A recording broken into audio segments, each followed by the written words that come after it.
والسلام على سيدنا المصطفى صلى الله عليه وعلى آله وأصحابه بقدر حسنه وكماله. أما بعد فقد قال الله تبارك وتعالى: أعوذ بالله من الشيطان الرجيم. بسم الله الرحمن الرحيم. ولله على الناس حج البيت من استطاع إليه سبيلا فمن كفر فإن الله غني عن العالمين. صدق الله العظيم.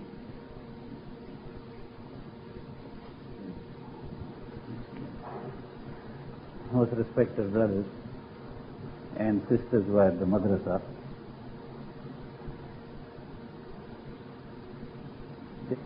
when we are going for hajj, as you have heard in the virtues talks which are given on virtues of hajj, that the most important thing is our niyyat. With what niyyat are we undertaking this hajj? Our niyyat must be nothing else except the pleasure of Allah Tabaraka wa Ta'ala. We should have no other intention. I mentioned in my Jummah talk that there is nothing wrong with doing import-export business with Makkah Shareef, Medina Shareef, Saudi Arabia. There is nothing wrong. You can buy goods from there, sell goods to those merchants there. There is nothing wrong. You can go 10 times a year to buy goods and supply goods, no problem. But don't say that I'm going for hajj. When a person says I'm going for hajj, then it must be hajj. Then the niyyat, the predominant intention must be hajj and nothing else. By the way, if he bought something and sold it, it's a different story. But his niyyat must be nothing but hajj. And those other trips which he is making, if somebody asks him, why are you going to Makkah Shareef, he must say clearly, I'm going for business purposes. Then there's no harm. If he is going for business, there's no harm. But it would be a very sad thing in the life of a person that he is going to such a Mubarak place and he's got no other intention except business. But it is permissible. But don't link the business with hajj, business with umrah. Business is something else, umrah and hajj is something else. So those on whom hajj is farz, then there's no question of niyyat being business or tourism. Niyyat must be nothing but hajj, the pleasure of Allah Tabaraka wa Ta'ala. So this journey that the person takes must be solely to please our Creator and to find our Rabb, to find our Khaliq, to find our Malik, to find our Beloved. One Buzrug was going past and he met one person and he asked him, where are you going? He said, I'm going for hajj. It was a nafil hajj that this person was going for. He said, I'm going for a nafil hajj. So he asked him, he said, have you recognized Allah? He said, no, I haven't recognized Allah. He said, well, first learn how to recognize Allah Tabaraka wa Ta'ala, then go for hajj and see what is the difference. So he took him with him, he spent 1 year with him, and when he purified his nafs, his soul, then he told him, now you go and make hajj and come. When he went this time, he said, I could see the anwar of Allah Tabaraka wa Ta'ala on the holy Kaaba Sharif. So we go and come, but we see nothing. We only see the walls of the Kaaba Sharif and come back. What is the reason? That we haven't purified our nafs, our soul. We haven't undergone any exercise for purification of this soul. Therefore, all we see are the walls of the Kaaba Sharif. So when we are going, our niyyat must be nothing but to recognize our Allah Tabaraka wa Ta'ala, to make hajj, to gain His blessings, to gain forgiveness for ourselves, to gain forgiveness for our families and for our people and for our society and for the ummah of Rasulullah Sallallahu Alaihi Wasallam. Because the hajis are deputations of Allah Tabaraka wa Ta'ala. I have mentioned this in some other hajj talk also, that when a deputation goes anywhere representing a country, then what is the duty of that deputation? If the deputation was sent to go and negotiate something, now that deputation that went, instead of negotiating what they had gone for, they started looking at the beautiful sea and the ocean and the scenery and spending their time in the 5-star hotels and enjoying luxury meals and all the rest of it. And when that meeting was over, then they realized that it is too late. We had come for the purpose, but the meeting is over. The negotiation that we had come for, the time is already past. Then what will that country do, or what will that will the president of that country or that department which had sent them do? They will say that you are not worthy of this job, and they will take away whatever authority they had given them. So Allah Tabaraka wa Ta'ala says the Hujjaj, they are deputation. Nabi alayhi salatu wasalam says they are deputations to Allah Tabaraka wa Ta'ala. Why do they go there? To seek forgiveness from Allah Tabaraka wa Ta'ala for themselves and for the Ummah. Now if they go there and they waste their time in other things, except that for which they had gone there, then they are great losers and they have not gained anything. So may Allah Tabaraka wa Ta'ala give us the realization that this Hajj is not a trip just to see what Makkah Sharif looks like. When we are going for Hajj, this is the most important thing, that our niyat must be correct. The funds with which we undertake Hajj, it is extremely important that they must be nothing but halal. Those who are dealing in nothing but halal, but here and there they have some doubt that some money may have come through which is not halal, not totally haram money, but there is some doubt that some part of the money they don't have a clear mind with regards to that, then it is recommended that they should take a loan from some friend, and that loan that they take, with that money they buy tickets, they pay for their Hajj, and the money that they have, they pay back that loan. So that will make it clean and it will be halal. But I have explained this on many occasions, that this does not mean that you go and take all gambling money, interest money, and then take a loan and say, now I've got a machine which can convert haram to halal. Maulana has showed us a beautiful way, making haram halal. So this is not haram halal business. This is where you have a mild doubt, a slight doubt. As I give the example that sometimes in the balance sheets they credit some interest, and we fail to pick it up, and that money comes away with our halal monies. So to clean that out, we say take a loan and buy your tickets. Whilst on the ticket business, one masla that always comes up is that, is it necessary to make the wife the owner of that money, or that child that you are taking along the owner of that money, the malik, the owner, the possessor? Yes, it is. If you don't, then it will be a nafil hajj for that person. Like if I keep the money in my pocket, I bought the ticket, and I take my wife along who does not have the money to go for Hajj, then her Hajj will be nafil Hajj. If I take my child along, the Hajj of that child is going to be nafil.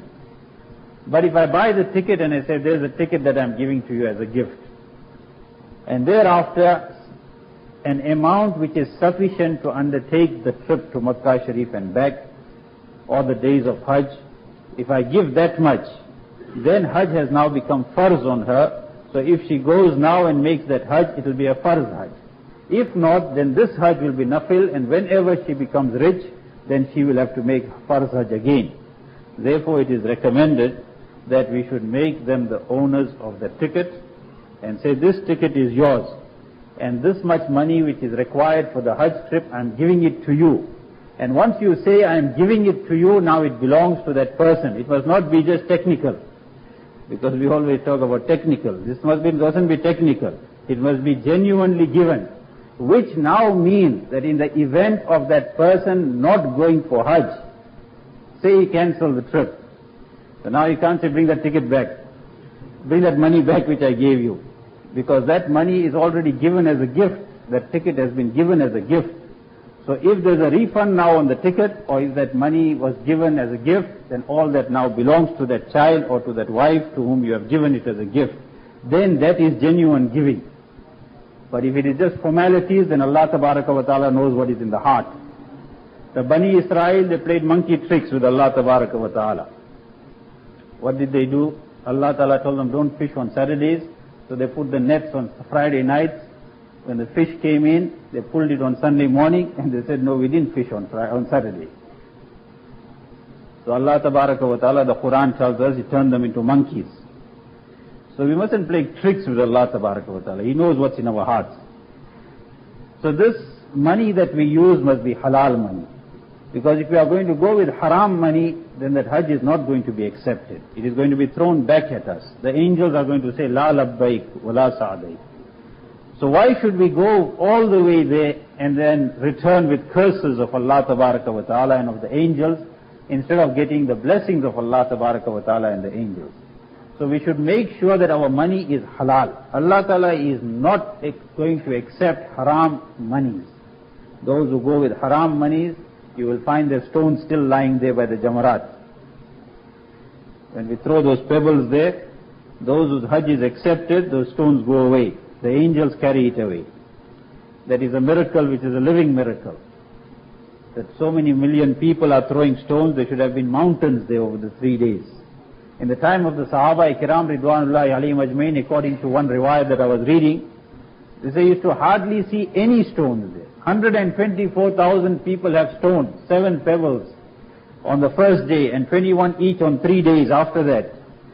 And there was nothing there, hardly anything. So therefore the Sahabas questioned Rasulullah sallallahu alaihi wasallam that, Ya Rasulullah sallallahu alaihi wasallam, where are the stones gone? Because nobody came and took it away from here. There was no Durban Corporation truck coming and picking up all the stones there. So where did the trucks go? Where did the stones go? Nabi alayhi salatu wasallam said, those whose hajj is accepted, Allah Ta'ala causes the angels to pick up their pebbles. So if we want our pebbles to be picked up and be accepted by Allah Tabaraka wa Ta'ala, then we must go with nothing but halal money. If we have cheated somebody, if we have committed fraud, if we have got interest money, gambling money, then that kind of money Allah Tabaraka wa Ta'ala doesn't accept for hajj. So if our niyat is right, our earnings are halal, now we will get down quickly to hajj itself. And definitely we are not going to be able to finish it tonight. Inshallah we'll continue tomorrow night.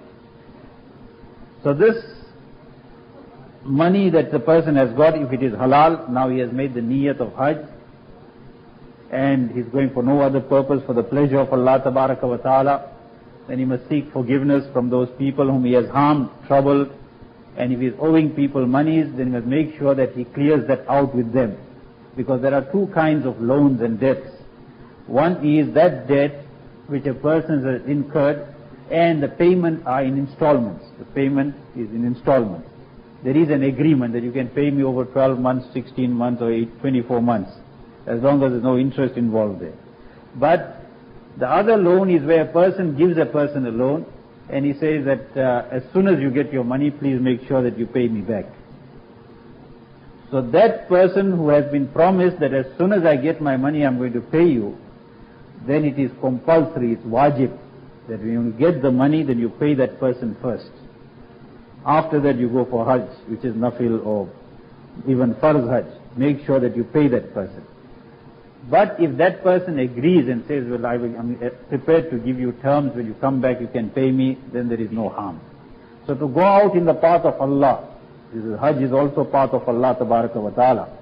Whilst we are owing people money and they are chasing after us, it is not permissible. Must make sure that we pay them first. So this is another important thing.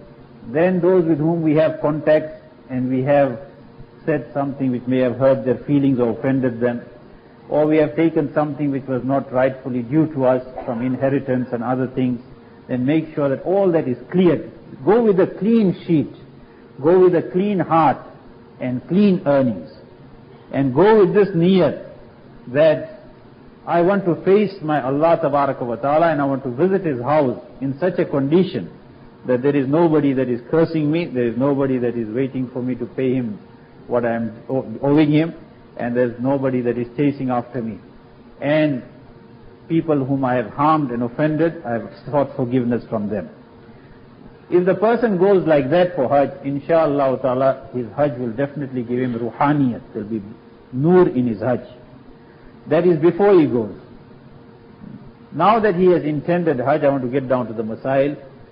Now that the person is preparing for hajj, generally South Africans make tamattu hajj.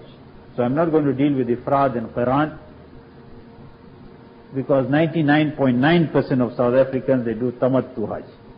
And tamattu hajj is this, that you make umrah and hajj in 2 different ihrams. Ifrad is where you make just hajj, one ihram, and qiran is where you make hajj and umrah in one ihram. But we generally make tamattu, meaning that we go in an ihram, after we have made umrah, then we take off our ihram, and then we wait for the 8th of Zil Hijjah, and then we put on our ihram again. So that is tamattu hajj. So we will deal with tamattu hajj, which involves 2 things. One is umrah and the other is hajj. So this is now a preparation for the hajj, for the umrah that you are going to make, because first is umrah, then hajj. So what we are really going to be preparing now for is our umrah. We make a lot of preparations. And what are those preparations? That we must buy good bags, because they slip the bags. Those days when we were going via Nairobi, they slip the bags. If they are of weak quality, they must have good bags. We must make sure our passport has got visas. We must make sure that we have got sufficient funds and currency. Now all these preparations are necessary. But the most important thing is the preparation for that hajj itself. That mentally we must prepare ourselves. Every day that goes by before you are departing, you must be mentally preparing yourself for that hajj. That soon I will be in front of the house of Allah Tabaraka wa Ta'ala, inshallah. Soon I will be going round and round the Kaaba Shareef. I will be going between Safa and Marwa. Inshallah, a day is soon going to come in my life when I will be standing amongst the millions of people, all wearing the same kind of ihram, and everybody is crying and everybody has got his hands raised. I will be there in the plains of Arafat. You must mentally go through that hajj, condition yourself, and prepare yourself for the worst. Prepare yourself mentally for the worst. It is not necessary that you will go through hardships and difficulties and problems, but mentally you must be prepared that come what may, I am not going to complain that I am tired. This journey has become very difficult and it is becoming very hard and I am facing a lot of difficulties. I am not going to complain about anything.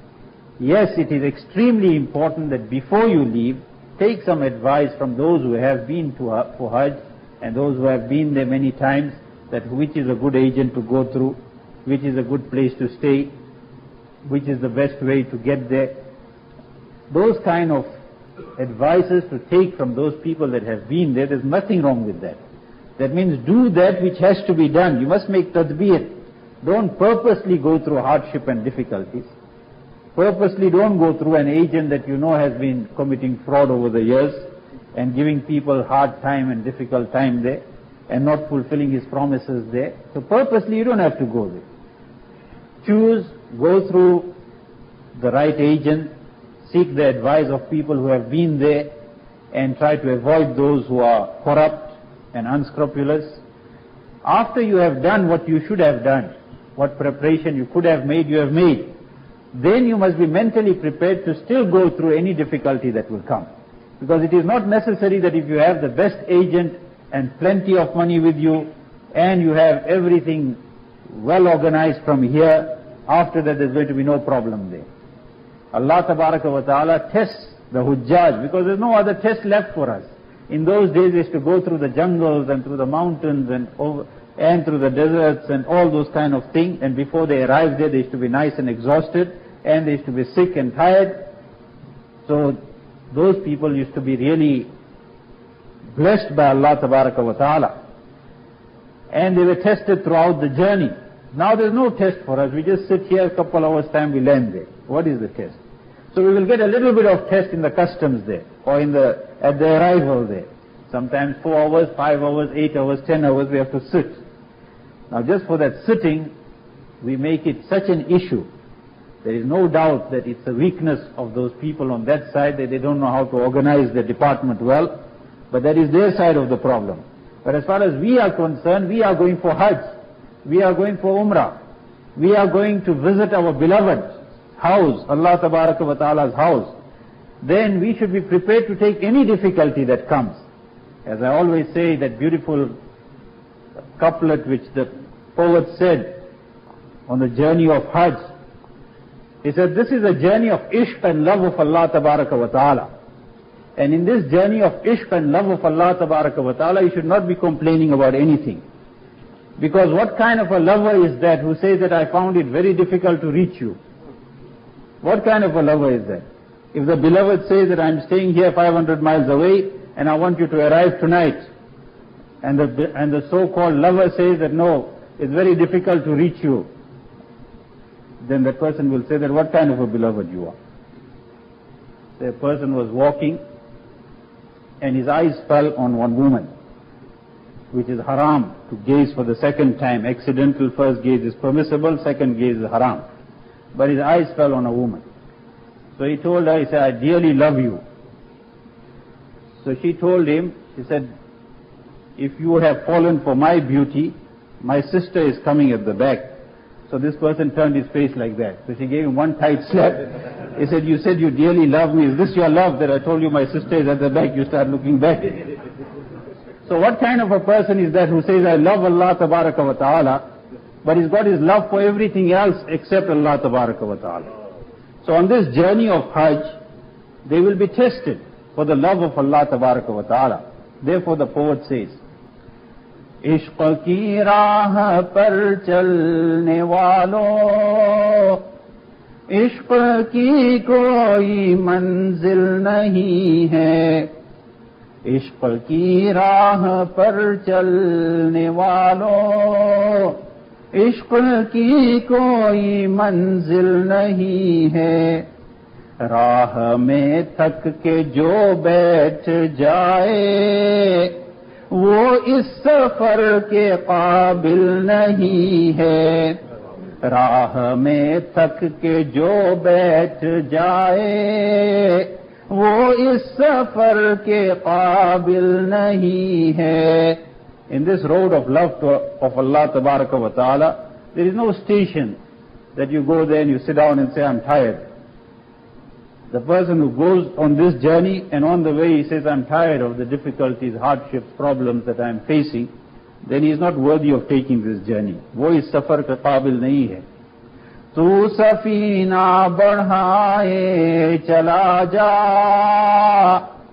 डूबने की न कुछ फिक्र फरमा, तू सफीना बढ़ाए चला जा, डूबने की न कुछ फिक्र फरमा, गम के दरिया में खिज़रे मोहब्बत, सिर्फ तूफान है साहिल नहीं है. So if only you understand this, then you will appreciate that this journey of Hajj, it is a journey in which you express your love of Allah Tabaraka wa Ta'ala. Otherwise, what was the reason to make us take off our clothes and put on ihram sheets and tell us, now you must not put perfume, you must not wash your hands with scented soap, and you must not cut your fingernails, and you must not clip any hair from your head and body, and you must be like Majnoon. What was the reason for that?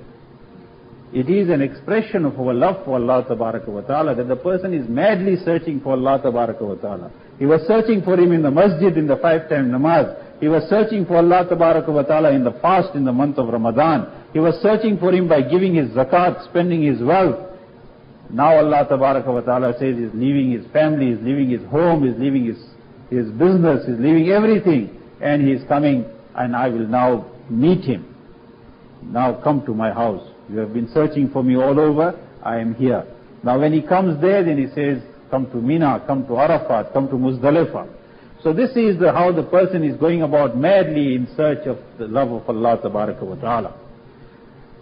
So this journey you must condition your minds. So arguments will end the moment we have preconditioned our mind. If we have conditioned ourselves that difficulties will come, some problems will come, then we must try and resolve it. Doesn't mean if problems come now, then we say because it's a Hajj trip, so we mustn't resolve any problem, we must take all the difficulties and hardship. It doesn't mean that. If any difficulty comes, try and find a resolution to that problem, but do not become impatient, restless, and begin arguing and quarreling, because that is what will destroy the sawab and the reward of that Hajj. Because Nabi alayhi salatu wasalam has said that man hajja lillah falam yarfas walam yafsuq raja'at ka yawmin waladathu ummuhu, that person who undertakes Hajj and he does not engage in any obscenity, any wickedness, any wrangling, any quarreling, any argument, any disputes, then he will return from Hajj like the day that his mother gave birth to him, clean and far. So when we enter into arguments, we lose our tempers over little things, over food, over accommodation, over this and that, then we lose the rewards of Hajj. And shaitan's maximum effort is to make us lose our tempers. Because we'll be traveling with people who will be strangers to us. And to get used to every person's, different people's habits is not an easy thing. So that is the important thing, that there must not be quarreling and wrangling in Hajj. So when the person is now planning to put on his ihram, then what is important is to understand that in ihram, or the compulsory things of ihram, are the niyat and the talbiyah. The niyat and the talbiyah. This is compulsory in ihram. That for what are you putting on this ihram? For Umrah or for Hajj? And to recite the talbiyah. I'm not going to go into the details of farz, wajib, sunnat and all that. Here and there I will mention that, but just to make it simple and easy. That to put on the sheets of ihram, to recite the talbiyah and the niyat. These are the three things which are essential. However, the 2 rakats of namaz and the ghusl that we make before the namaz, these are sunnats of ihram. So if we have the time, or especially when we are traveling from here on the way, it's very difficult to have another bath and shower. So we say before you leave home, then let that ghusl be with that niyat, that Ya Allah, I'm making this ghusl with the niyat that soon I'm going to put on my ihram. Whether you put it on after a couple hours, it does not matter, because it is inconvenient to have ghusl and bath on the way. So after getting complete body purification, remove unwanted hair, have a good bath, thereafter you make 2 rakats, thereafter you put on your sheets of ihram. But after this bath, as I said, that if you cannot put it on same time, there's no harm. Whenever you are ready to put on the sheets of ihram, then you put it on there. This ghusl, if you have undertaken it, well and good. If you cannot before the ihram, then there is no sin, because it is inconvenient whilst you are in the plane or whilst you are at the airport. But if there is time to make the 2 rakats of namaz, then you should make the 2 rakats of namaz. So after you have a bath, you have put on the towels, the 2 sheets of ihram. At this stage you do not do the istiba, that means taking the sheet out from under the right shoulder and throwing it over the left shoulder. You don't do it from now. Lots of hajis, they do that long before they even arrive at Makkah Sharif. That is only when you are going to start the tawaf. At this stage you just put 1 sheet on your shoulders and you tie your ihram like the lungi at the bottom. And those who say that this ihram is stitched, so therefore it's not permissible to wear it, it is not correct. It doesn't mean that if there are stitches on the sides of the ihram, it's not permissible to wear it. By stitched garments, what we mean is something that is in the shape of a garment, like a shirt or a kurta. If you are wearing it in that manner, it's not permissible. But if there's threads right around the ihram, there's no harm. In fact, even if it is sewn, it is makruh. But if it is sewn, then too that ihram is valid. If a person sewed his sheet, just because for the protection of the satar, he does not know how to be careful, so therefore he sewed it up like a lungi. It is permissible. In fact, if a person is 100% certain that his satar will be exposed in the ihram, then it is permissible for that person to wear a sewn ihram sheet, and there will be no sin also on such a person. But generally it is not better to have it sewn. You should leave it like that, just tie it up in a proper way. And some sort of practice must be undertaken before you go for Hajj. If a person has never worn a lungi in his life, and suddenly when he's just about to put on the ihram, he's trying to tie the lungi, he's going to have a problem. So you should try and practice a little before going. So this is the important thing, that this namaz, the 2 rakat namaz, if it is not makruh time, then you should make it. If it is makruh time, then even that namaz should not be made. Because the essential thing now is that ihram. And what is ihram?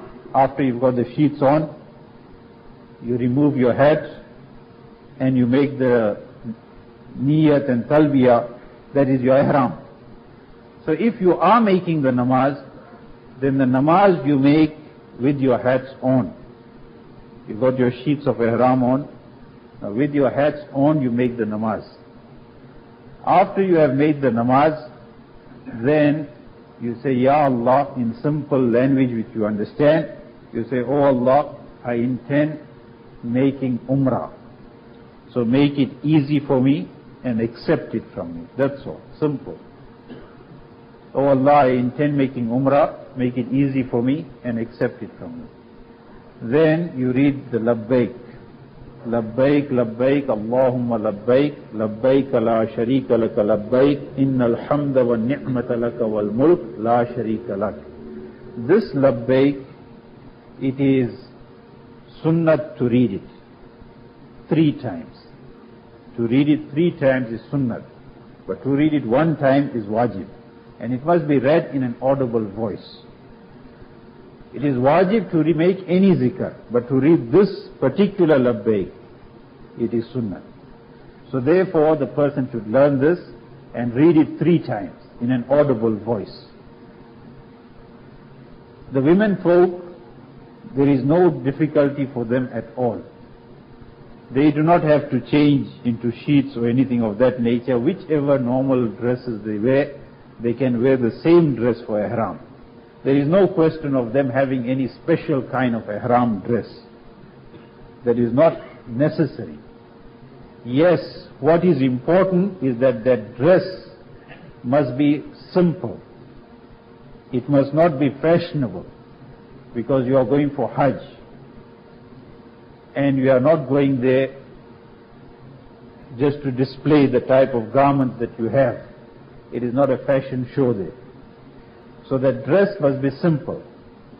But what is most important for the ladies and those who are taking their wives along, you will also be sinful if you allow them to go like that. And that is that most of the ladies, or many ladies, are seen there with very thin white material. And it reflects not only their bodies, but also the blackness of their hair. If they wear clothes like that and make hajj, the namazes which they make in those kind of clothes are not valid. It is not accepted. The du'as which they will make in that kind of dress, they will be getting nothing but curses of Allah Tabaraka wa Ta'ala. Therefore, if they are wearing white material, they must make sure that it is thick and it covers their body properly and it doesn't reflect any part of their body. And especially the scarves which they put on their heads, they must make sure that there is a lining under that cloth and it doesn't reflect the blackness of their hair. Remember this, because as husbands you will also be responsible. And this is a very common error of our women folk. So they must wear the same dress, and it is extremely easy and simple for them. As far as the ghusl is concerned, the bath is concerned, and the namaz is concerned, the same rule applies to them. But if they are not in a position to read salat, because of their monthly periods they are not able to read salat, then there is no harm. They must still make the ghusl, but this ghusl is not for the purpose of salat. It is the ghusl of ihram. With that ghusl, of course, you cannot read salat and Quran Sharif. And if they do not undertake their ghusl because they are on the journey and it is difficult, then too there is no harm. For them it is in the same clothes, they just make the niyat that, Ya Allah, I am making Umrah, make it easy for me, accept it from me. Of course, if they are in hijab and niqab, then the only thing they have to do is open the niqab. And thereafter, only if strangers are passing, they must try to make sure that they cover the face in such a way that the cloth doesn't fall on their face. But for them it is simple as that they just make the niyat, they read the labbaik softly, and they are in ihram. So simple for women. They can wear their socks, they can wear hand gloves, they can wear jewelry, nothing difficult for them. Only the other rules will apply, just as it applies to the men folk, that now it will not be permissible to cut fingernails, to apply perfume, or to cut any hair from the body, or to indulge in any kind of talk which is normally permissible between husband and wife. those kind of talks which are permissible just between husband and wife, or any kind of relationship, that will now be totally haram and prohibited in the state of ihram. But the rest of it is so simple for them. So why put them through unnecessary difficulties? Why insist that it must be like this and must be like that? Allah Ta'ala makes the thing easy, we make it difficult. So for ourselves also, so simple. What have we really done?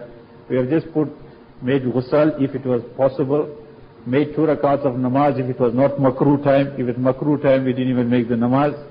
Thereafter, we put on the 2 sheets of, with the 2 sheets of ihram, we made our namaz. Then we removed our hats, we made the niyyat, and we read the labbaik. So simple. We are now in ihram. Now throughout the journey from here till Makkah Sharif, there's nothing else to do except read labbaik. The best wazifa of the person who is in ihram is labbaik. When you're climbing, when you're getting down, when you're walking, anywhere, when you meet the hajis, labbaik, labbaik. That is the best wazifa for the person who is in ihram. So it is so simple, there's nothing really difficult up till there. Now we will say that we are arriving at Makkah Sharif. On the journey, abstain from all sin.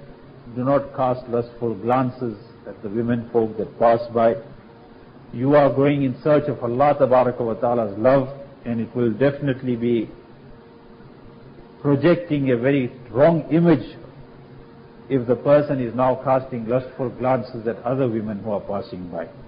If Allah Ta'ala has made it haram now to even talk with one's wife, those things which are normally permissible, or during relationship, or that relationship which was permissible between husband and wife, if Allah Ta'ala made that also haram in ihram, then what about those women who are total strangers and it wasn't permissible at any time in the person's life to engage in such kind of romantic talks with them?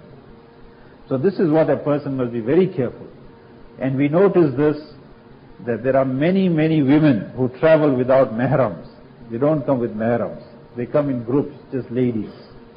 Now they are ladies, 5 in a room, 10 in a room, 6 in a room. No mahrams at all. They've got fatwas that you can carry on like that. And the best part is sometimes some agents say that we are the mahrams of all these women. The agent has become the mahram. 5 ladies, we ask them, who are your mahram? They say, the agent. And this is no joke. When I was going 2 years ago, so one brother came down and he says that I want to send my mother with. There are some other ladies also that are traveling in the same plane. I want to send my mother with. And I hope that you will guide them along. The brother, with whom is your mother traveling? He says, but aren't you going in the same plane? Can't you be their mahram? I said, I am not an agent. And I can't be mahram for your mother. How can I be mahram for your mother? So this is important, that we should make sure that they go with mahrams. If they do not go with mahram, what is going to happen? Lots of people take the sister-in-laws along. You say, my sister-in-law won't get another chance to go for hajj, therefore, and there's no other mahram that she's got who will take her, and she's very desirous, so her sister is going, so let me take her with. That is totally haram and forbidden. How will they face Rasulullah sallallahu alaihi wasallam? Nabi alayhi salatu wasallam will say, I am not happy about your coming here. I told you to come with mahram, you don't come with mahram. And you come here and you say, oh Allah, give me this and give me that and bless me and forgive me. I am not happy about your coming. So we are going to please Allah and His Rasul sallallahu alaihi wasallam, and we are doing exactly something which annoys Him and which displeases Him. Then how will our hajj be accepted? So therefore these ladies who go without mahrams, we have noticed that because they have no mahrams, no control, then they are sometimes involved in sinful situations. It has become very common now in Makkah and Medina Sharif. As I mentioned in my Friday talk, that one person phoned and told me, he says, I had this dream and I want an interpretation for that dream. So I told him, I asked him a question. The brother, speak the truth. You were involved with some woman in Makkah or Medina Sharif. That's what your dream is indicating. The dream was something totally different. And he admitted, yes, that is what it is. One woman phoned and said, Maulana, I dreamt of Surah Yusuf. somebody is telling me, read Surah Yusuf. Now outwardly it's a very beautiful dream. If anybody dreams must read Surah Yusuf, what interpretation you'll give? MashaAllah, wonderful, beautiful, what a nice dream. So I told her that unfortunately it seems that there is some man who is in your life, a stranger. But you have the potential of becoming neck and pious. But you won't be able to achieve that until you give up this sin. Is it true? She said, yes, it's true. I said, that is what you are being told, that read that Surah Yusuf and see how Yusuf alayhi salatu wasalam protected himself. He was seduced by Zulaykha, but he did not even fall for that. So this is what you are being told, not that it's a very beautiful dream that now you must keep reading Surah Yusuf. So this is what is happening there. We are seeing it with our open eyes. Allah Tabaraka wa Ta'ala must give in our hearts the azmat of that place, the respect of that place. We are not going to America, we're not going to Europe, we're not going to see Eiffel Tower, we're not going to see the Taj Mahal.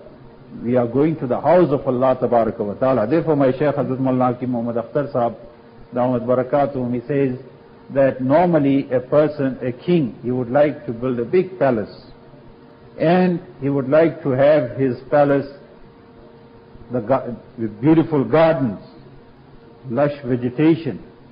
But look at Allah Tabaraka wa Ta'ala, that he built his house where, a small house, and where the mountains are completely grassless. No grass on this mountain. The Kyun? Because if Allah Ta'ala had built a very big house, then the Haji would have made one tawaf and collapsed. If the Kaaba Sharif was very big as Durban, then which Haji would have made tawaf? And if those mountains were like the mountains of Switzerland or Kashmir, then every Haji would have been sitting there with the camera clicking away. He would have forgotten about the house of Allah Tabaraka wa Ta'ala and for what purpose he came there, and he would be sitting there looking at the scenery. So Allah Tabaraka wa Ta'ala's house is no ordinary place. We are going to Makkah Mukarramah. It was the birthplace of Rasul Pak Sallallahu Alaihi Wasallam. Makkah Mukarramah, where Allah Tabaraka wa Ta'ala had the first house for his worship constructed. Makkah Mukarramah, which was visited by every Nabi of Allah Tabaraka wa Ta'ala. 124,000 Nabis all made hijrat to Makkah Mukarramah. They all went to Makkah Mukarramah. They all went for Hajj. This Kaaba Sharif, it was visited even if those same stones are not there. Because what is the real Kaaba Sharif? It is that land and not the walls. So Allah Tabaraka wa Ta'ala's tajalli is there from the very first day. So Allah Tabaraka wa Ta'ala, this house when we are visiting, we must visit it with respect. Nabi alayhi salatu wasalam has warned that the ummah will stay prosperous and enjoy the blessings of Allah Tabaraka wa Ta'ala until they will respect the house of Allah and the city of Makkah Sharif. And when that respect is going to go, then Allah Ta'ala will bring about destruction. So Nabi alayhi salatu wasalam walked on that land. The Quran Sharif was revealed on that land. Jabal-e-Nur is there in Makkah Mukarramah. So it is not a place that we go like how we normally go and visit other places. There we must be very careful, we must be on our guard. Just as the reward of one good deed is increased by 100,000 times there, in the same way where if you are going to commit sins there, then Allah Ta'ala, lifelong he will never be able to become prosperous. There are lots of people, they went for Hajj and they came back, and instead of changing for the better, they changed for the worse. And thereafter all the Quranic ayats and all the hadiths and all the nasihats have no effect on them, because of some sin that they have committed in that holy land. So we must be on our guard, we must go to that house with complete respect. We must be fearful when we are putting on the ihram that Allah Tabaraka wa Ta'ala must not reply that I am not accepting your coming. What have you done to please me? But at the same time, we must be hopeful too that that is a place where Allah Ta'ala forgives sin, so we are doing whatever we can, and we are going to go there and seek from Allah Ta'ala. Therefore, you must be very, very careful, especially in the hotels that you put up, in the bazaars and marketplaces where you walk, and not only there, but even in tawaf. That is where shaitan will tempt the person the maximum. Because Chinese women, Malaysian women, Indonesian women, Americans, African, Indian, Pakistanis, the women, they have lost all haya and shame, so they push and bump the men right in the haram, and right by the Kaaba Shareef, and by the Hajar Aswad. So therefore, there's bound to be occasions where no matter how much you are concentrating on your zikr and tasbih and your dua, but some woman might come on your right, some woman might come on your left, someone might come way in the front. So at that time, shaitan will put pressure on your nafs, that you must look at this woman and admire her beauty, and put all kinds of thoughts in your minds. So at that time, to shut your eyes as much as possible, or look down. Of course, you don't shut your eyes because you'll bump into others. But to look down and to put your mind off it. People say, how can you put your mind off it? If a person has got a gun on your head there, and there's a pretty woman that is walking in front there, and he says that I'm going to shoot you dead just now, at that time he will mind be on that woman. Although the woman is right in front, but where his mind is going to be on that gun, so that bullet mustn't come shooting into my head. So that made him think of something else at that time, although that woman is in front. So at that time, think of the azmat of Allah Tabaraka wa Ta'ala, think of the azmat of His house, think of Jahannam's azab, the fire of Jahannam. Think of that incident where that person cast a lustful glance at a woman, and one hand came out from the Rukn Yamani and gave him one such slap that his eyes, one eye he lost. Allah Ta'ala has the power. Allah has got the power that those angels which are around the Kaaba Shareef, He can order them to paralyze this person, that he is coming here for tawaf, and this is what he is indulging in. Allah has that qudrat and power. Where we are playing? We are playing right in front of the Kaaba Shareef. People think that that is a holiday, and therefore they will sit around the Kaaba Shareef talking, gossiping, making ribat, and indulging in all kinds of sin. And then we say that our hajj did not give us the promised rewards. Instead of looking at the Kaaba Shareef, which gives you 40 blessings, because the rahmat of Allah Ta'ala is descending on the Kaaba all the time. 60 is for those who make tawaf of the Kaaba, 60 of those who make tawaf of the Kaaba Shareef, 40 for those who are making salah, and 20 for those who are just looking at the Kaaba Shareef. Just to look at the Kaaba Shareef is also an ibadat. So what will shaitan say? First he will start making you look at the Kaaba Shareef. And within 2 minutes the person is tired of looking at the Kaaba Shareef, and his gaze comes a little lower, and now he starts following the ladies that are making tawaf. We have seen these type of things happening. So we must be very careful. That place is not a place which we should take lightly. It is a very significant place. Now that we have got our ihram, we have reached Kaaba Shareef, let us do the tawaf tonight, and tomorrow inshallah we will do the 5 days of Hajj. The tawaf is a very simple thing. Now with that, after you have checked in into your hotel and put your luggage away, in that ihram, you should not be concerned that there's perspiration, there's dust. That is the sign of a good haji. It doesn't mean purposely now you must get some dust and pour onto your ihram. But on the journey, if that ihram becomes dusty, if perspiration is soaked into the ihram, then that is a sign of a haji. Otherwise Allah Ta'ala could have said that, like when we are ordered when we come to the masjid, then we must come with good clothes, clean clothes. We must come respectably. Our clothes must have itar perfume. It mustn't be full of perspiration that will worry the person that's standing next to us. We mustn't smoke and let the bad odor affect the person that's next to us, or the angels of Allah Tabaraka wa Ta'ala. We must come in clean garments, and we must make namaz. Therefore lots of those people who early morning just get up in their pajama suits and come to the masjid and make salat, it is not right. Will we go like that into the courthouse, or magistrate's court, or the judge's court? We won't go there like that. So we should change and come respectably dressed. But Allah Ta'ala Himself is ordering that you are coming to my house. I don't want to see your fashionable clothes and garments. To me, that perspiration is much more better than the perfume now.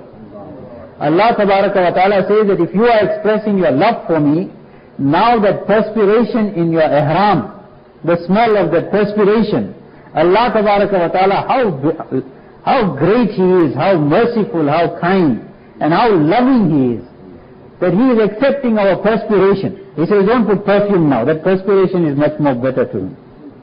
Don't worry about your fingernails, whatever condition they are in now. Don't worry about your disheveled hair. Don't worry about combing them and putting oil and all that now. You just come to my house like that. I like you like that. So what is the duty of a beloved? What is the duty of a lover? That in whatever state his beloved likes him, he must come like that.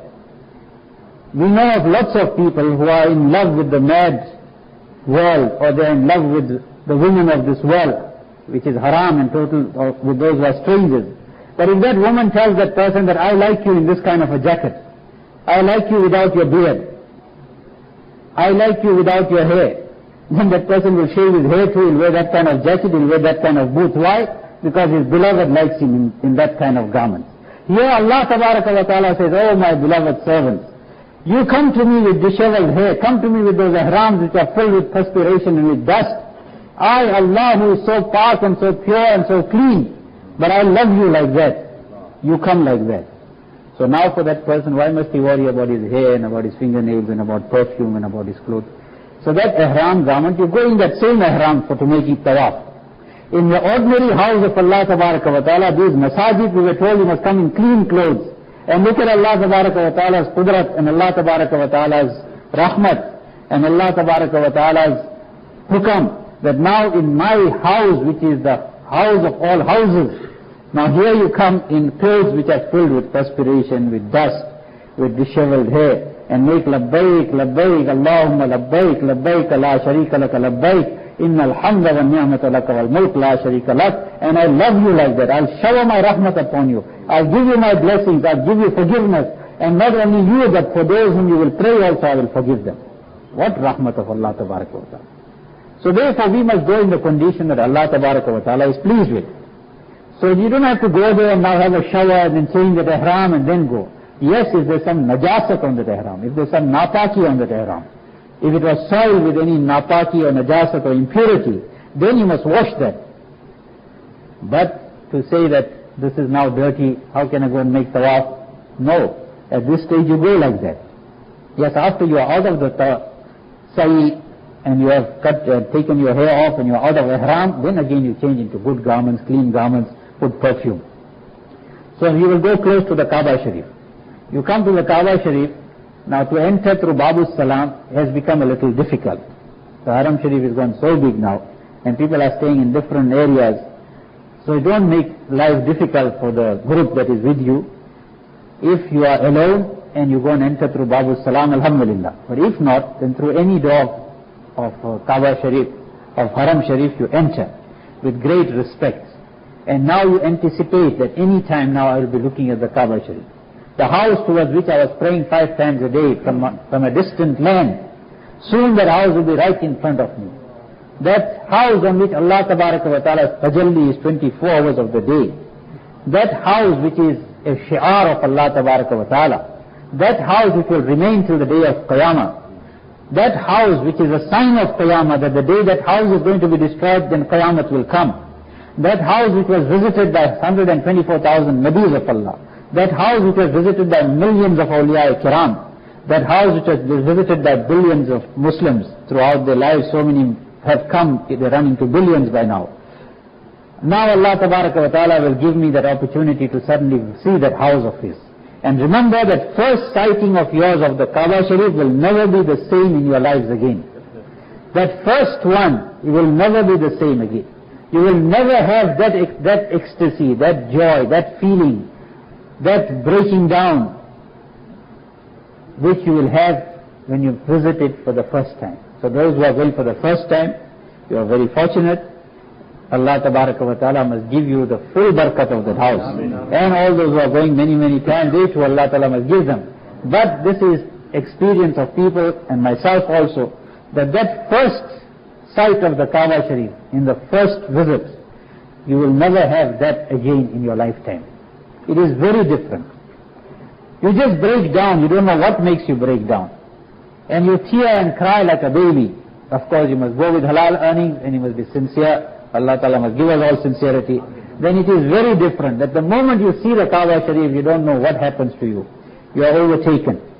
So therefore, when you enter the Haram Sharif, you keep your gazes low, and when you think that now you have reached a place where suddenly the Kaaba Sharif is going to be with its full glory in front of you, then you raise your eyes and you say, Allahu Akbar, Allahu Akbar, Allahu Akbar, La ilaha illallah. That's all, simple. Then if you know the other dua, you read it. If you don't know the other dua, then you read at least Allahumma anta salam wa minka salam tabarakta ya zal jalali wal ikram. That everybody knows. If you know the other dua, Allahumma zid baytaka haza tashrifan wa takriman wa tahrima. If you know it, read it. And it's nice to learn it before you go. But if you don't, then read this much. Just say Allahu Akbar, Allahu Akbar, Allahu Akbar. And that when you're saying Allahu Akbar, it must come out from your heart. It must not be a dead person's Allahu Akbar. You are seeing the glory of Allah Tabaraka wa Ta'ala, the tajalli of Allah, the house of Allah Tabaraka wa Ta'ala. Now make as much dua as possible. Raise your hands and cry and ask Allah Tabaraka wa Ta'ala, because it has been promised that the first sighting of the Kaaba Sharif, whatever dua you make, Allah Tabaraka wa Ta'ala accepts that dua. So pray for yourself, pray for your family, pray for the ummah of Rasulullah Sallallahu Alaihi Wasallam, and ask and seek from Allah Tabaraka wa Ta'ala. He will definitely, and have that yaqeen that whatever I'm going to ask, Allah Ta'ala will give it to me, He will grant it to me. After you have made sufficient dua, and don't be in a hurry. What is the hurry? You have traveled such a long journey. The muallims and the agents, sometimes they rush you and they say, quick, quick, quick. So if you think that it's going to be like that, then do not worry about going with them. Then you find another group, or find 2-3 people who are not in a hurry, and you tell them, don't worry, I will find my way, and you go there and make plenty of dua. When you come to the Kaaba Sharif now, you look for the Hajr Aswad, and it's very simple, the whole world is heading for Hajr Aswad. So therefore, you look for the Hajr Aswad.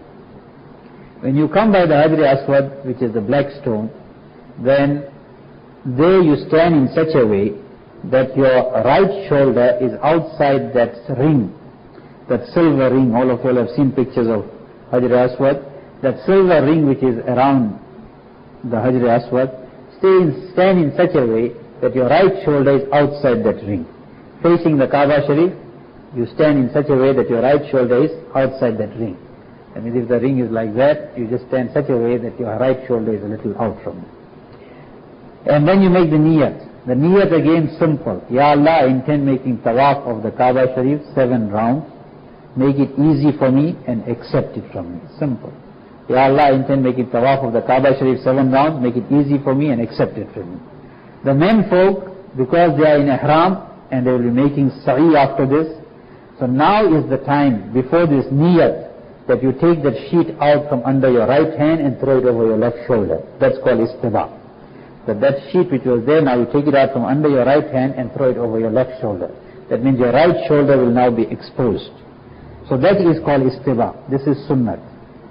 And in the first 3 rounds, to make ramal for the men, to walk briskly. There's a whole history behind it, but just to make it simple, to walk briskly in the first 3 rounds is sunnat for the men folk, not for the ladies. So this istiba you will make now before the niyat. Then you make this niyat, and after you have made the niyat, now you come directly in front of the Hajr Aswad. If there is a big crowd there and you cannot kiss the Hajr Aswad, then you touch the Hajr Aswad with your both hands. If that is not possible, then just with your right hand. If that is not also possible, and in the large crowds it's not possible, so then wherever you are, do not try to force your way by pushing anybody there. You won't get any extra sawab. In fact, you will become more sinful. Wherever you are, straight in line with the Hajr Aswad, you just put your palms like that and raise it up till your ears here, facing the Kaaba Sharif, the Hajr Aswad, and you say Bismillah, Allahu Akbar, Walillahi Alhamd. Bismillah, Allahu Akbar, Walillahi alhamd. Simple. You raise that and then you kiss the palm of your hand and you start your tawaf. So simple. When you have done that, now as I said, you'll be making ramal in the first 3 rounds for the menfolk. The ladies will walk the normal pace. One thing, remember, make it very easy for yourself and the ladies. That the ladies do not tie them down with you to make the tawaf. In big crowds, sometimes it becomes difficult. The wife is pushed away at some other end, or she was slow and you were fast, and your mind also you can't concentrate. So teach them how to make the tawaf, and then fix a place in the Haram Shareef where you are going to meet after the tawaf. Whether it's tawaf ziyarat or any other tawaf, just fix a place that after you have finished your tawaf, you come and meet me at this spot here. And the best spot there is the green light or blue light. There's only one blue light there where they give azan from. That spot you can't miss. So if anybody is with a big crowd and then everybody wants to meet at a place, then you say, after you have finished your tawaf, you come there. After I have finished my tawaf, I will come there. It makes it easy.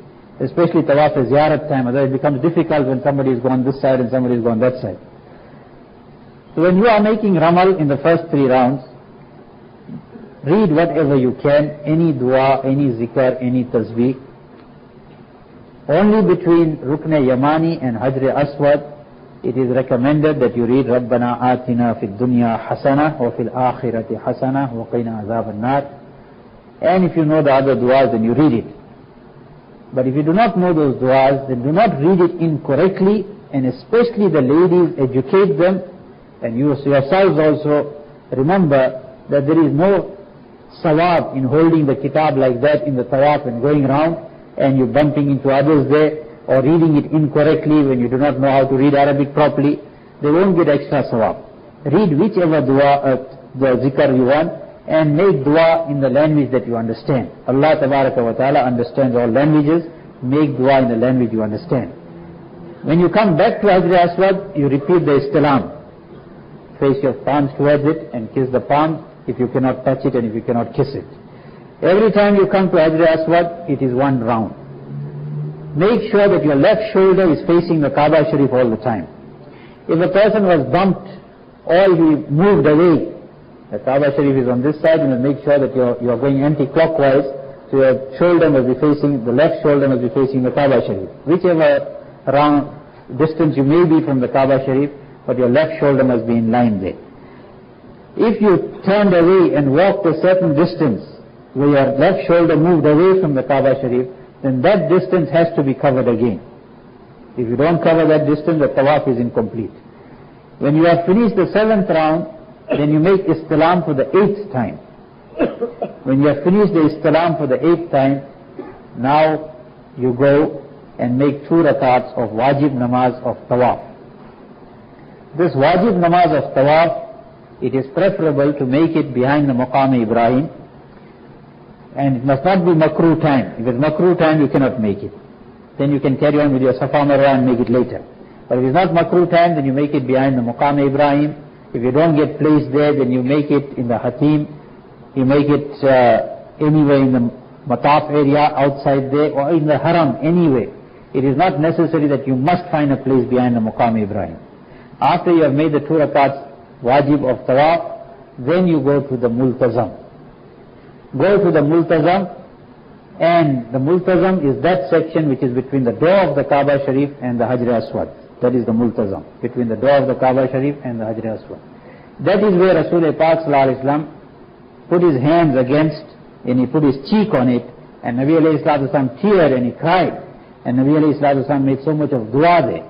And even on the Hajr Aswad, Nabi Alayhi Salatu Wasallam was standing, he had his cheek against the Hajr Aswad, and tears were rolling down his cheeks, and Hazrat Umar radiallahu ta'ala was standing nearby, he was also crying.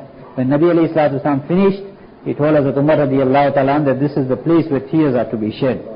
So this Multazam, it is a promise of Allah tabaraka wa ta'ala that any dua that a person will make at Multazam, I will definitely grant it. But I have explained this on many occasions, that granting of the dua doesn't mean that you will get exactly what you have asked for. Because we will ask for lots of things, but Allah Ta'ala in His wisdom knows that that is not good for us. But He will accept that dua, and then He will give us something better, or He will remove some calamity, some bala that was going to come upon us, or He will store it for us in the hereafter, but the dua will be accepted.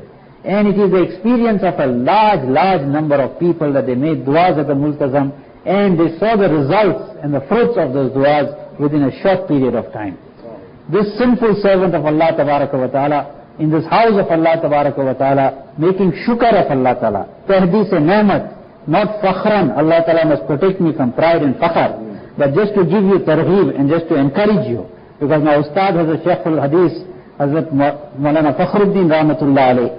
On one occasion he told us, मैं फखर से नहीं कहता, लेकिन आप लोगों को तरगीब देने के लिए कहता हूँ, not out of pride, but just to encourage you. I want to tell you that मैंने 28 दिन में कुरान शरीफ हिफ्ज कर लिया था. In 28 days time I by heart of the Holy Quran Sharif. So he didn't say it out of pride, it was just for encouragement's sake, and he gave us the story that his father used to make tarawih in one masjid there. His father passed away on the 1st of Ramadan, and he went there, so they were worried now who's going to perform tarawih, because he used to make 20 rakat. So he said, I knew 2 paras, in the morning I used to learn one and read it at night. The 28 days went, I have completed the Quran. So it is just out of tahdis and ni'mat, shukr of Allah Tabaraka wa Ta'ala, that on many occasions I saw that after the Multazam dua, it doesn't take time when you see the fruits of that dua. Allah Tabaraka wa Ta'ala shows it. And if not immediately, then within a few days or few months or 1-2 years, you will see the effects of that dua. So go and attach yourself to the Multazam and cry there and picture the day of Qiyamah. It is as if we are saying, oh Allah, my hands are up. How when a person holds a person up with a gun, he says, don't shoot me dead, my hands are up, I am surrendering. So we must surrender ourselves and say, Ya Allah, I have committed so much of sins in my life. I have committed so much of sins that I was deserving of the worst of all punishment. And if you destroyed me, I was deserving of it. But Ya Allah, you gave me this ni'mat and this opportunity to come to your house. And here I am putting my hand against this door and against the Multazam. And Ya Allah, I'm seeking forgiveness from you and asking you to wash away all my sins and bless me with prosperity, with happiness. Give me this and give me that, and forgive the ummah of Nabi alayhi salatu. Make as much dua as you can. And all the muhaddiseen from the time that Rasulullah stated that hadith, the muhaddiseen have been repeating that. As the Shaykh Zakaria Sahib Rahmatullah also in his Fazail Hajj has written that it is the experience of this sinful servant that the duas that I made at Multazam, Allah Ta'ala accepted. So it is just following that pattern that I'm telling you. I'm not a muhaddis, but what I'm telling you is that do not be afraid to make dua. And do not feel that I'm such a great sinner, how will Allah Ta'ala accept my dua? That is the place that Allah Ta'ala has invited us to make duas, and He is prepared to forgive us. And He wants to reward us. And He wants to give us, fulfill our heart's desires. So why should we not ask there? So make as much dua as you can. After you have finished with the Multazam, then you go to the Zamzam. There again, what is Zamzam? The well which sprang at the feet of Hazrat Ismail alayhi salatu wasalam. It is a miracle water. Whatever niyat we drink that Zamzam water, Allah Ta'ala will fulfill that niyat of ours. So many muhaddiseen and so many others have drank that water with different intentions. Allah Ta'ala fulfilled their niyat. If Allah Ta'ala can grant that to millions of people, why cannot He grant it to sinners like us? Why should we be afraid to ask Allah Tabaraka wa Ta'ala? We do not feel ashamed to beg of people, then why should we not beg of Allah Tabaraka wa Ta'ala? People are going door to door begging. People do not feel ashamed to go and be chased away from homes and from doors. People who go for collection, they know that what they go through. Lots of people chase them out from their shops and businesses. But they are prepared to endure all that kind of humiliation. So why should we humiliate ourselves in front of people and beg at their doors and ask them from their treasuries? Why should we not ask Allah Tabaraka wa Ta'ala, what shortage is there in Allah Tabaraka wa Ta'ala's treasury? So Allah Ta'ala has invited us, now drink Zamzam and make dua, Ya Allah, give me this, give me that, forgive me, shower your rahmat upon me, accept this hajj of mine. So in this way, make plenty of dua after the Zamzam. That dua which is masnoon, if you know it, recite it, and it's better to learn it. Simple duas, we spend so much of time over other things, in the plain instead of gossiping and wasting our time. In 6 hours time you can learn all these duas, and from now until you depart also you can learn it. Allahumma inni as'aluka ilman nafi'a wa rizqan wasi'a wa shifa'an min kulli da'. Such a simple dua. You are asking Allah Ta'ala for beneficial knowledge, for abundance in sustenance, and cure from all diseases. So if you don't know that dua, then say it in the language you understand, but learn it. It's a nur of the dua will come in that too. Ask Allah Tabaraka wa Ta'ala for these things that Nabi alayhi salatu wasalam asked. And after the drinking of the Zamzam, face the Kaaba Sharif and make dua. And drink Zamzam as much as you can. I always say until to your heart's content. Drink and drink until you can drink no more. Zamzam hasn't harmed anybody. It's got no virus, no the germs, and it doesn't require any chlorine and purification and sterilization and all kinds of things that take place with other waters. It is not like the water of the Jamna Ganga, that when they drink that water there's so much of filth in there, that when they examined it they found so much of germs, unlimited number of germs. Zamzam water is not like that. Zamzam water, drink and drink as much as you can. What harms us is that ice cold thing that we drink. Because of that ice, that is what catches our throats and we get a lot of problems. But if you drink pure Zamzam, there is no problem at all. Most of the Hajis who suffer with sore throat and other things, it is because of that ice which they put into that Zamzam there. But if you can find the tap which is just pure Zamzam, just directly from the well, then drink to your heart's content. It has got great amount of benefit. And I have been saying this over the past years and I am repeating it tonight. Especially if a person has got drug habit. He is a drug addict, or he has got some other bad habit and weakness. He is taking tablets, or he is taking drink, and he has damaged his whole system, and he can't seem to get out of it. Then go there and drink nothing but Zamzam. Not cold drinks, not juices, not all the other lovely drinks that you get there. It's not haram, I'm not saying it's haram. I'm saying that drink nothing but Zamzam. Do that for 7 days, 8 days, 10 days that the person stays there. If he does that, and he keeps making dua that, Ya Allah, I'm drinking this water so that you clean my system out. And you clean me of this habit also. I assure you, I guarantee you that if this person is sincere, he will return from there, leaving that habit behind him. I have sent some people, I will not mention any names, Alhamdulillah, when they returned, they can't stop thanking me. They say, Maulana, we tried so much of tablets, we tried rehabilitation and this and that and what we tried, nothing worked. And these 10 days that we spent there and drank nothing but Zamzam, and we made the dua that you asked us to make, and then I told them after that in every place you make that dua, and then when you go to Rasulullah Sallallahu Rawza, then there you say, Ya Rasulullah Sallallahu Alaihi Wasallam, I am your ummati. But unfortunately I took on to this bad habit. It is a weakness of mine. And Allah Tabaraka wa Ta'ala has said that whosoever comes to you and he seeks forgiveness, and Ya Rasulullah Sallallahu Alaihi Wasallam, you also seek forgiveness on his behalf, then Allah Ta'ala will forgive him. So I'm asking you to intercede on my behalf and ask Allah Tabaraka wa Ta'ala to rid me of this habit. And Alhamdulillah, Alhamdulillah, many of those people have come back completely leaving that habit. So this Zamzam, drink as much as you can. Allah Tabaraka wa Ta'ala will definitely give you that blessing of that Zamzam. After the Zamzam has been drunk, then for the 9th time you make istilam again. You just go there and make istilam, and then you leave for Safa Marwa. It's 25 to 10 now. Do you want me to leave it at Safa Marwa or complete Safa Marwa or take it on from here tomorrow night? Safa Marwa kar le. Safa Marwa, when we are going on to Safa, then it is simple again. You just go on to Safa, you don't have to climb right up onto Safa. Just from where you can see the Kaaba Sharif. Between those pillars you can see the Kaaba Sharif. Just about halfway on Safa you climb, you face the Kaaba Sharif, and before that, when you are just there, then you make the niyyah that, Ya Allah, I am making sa'i between Safa and Marwa, 7 rounds, make it easy for me and accept it from me. That's the same niyyat everywhere.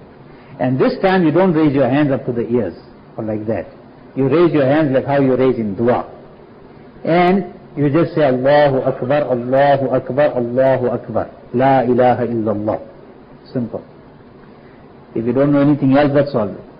Abdu bima bada Allahu ta'ala, inna as-safa wal marwata min sha'airillah. All that if you don't know, then just make the niyat and just say Allahu Akbar, Allahu Akbar, Allahu Akbar, La ilaha illallah, Wallahu Akbar, Allahu Akbar, Walillahi alhamd. Any of those things you can read.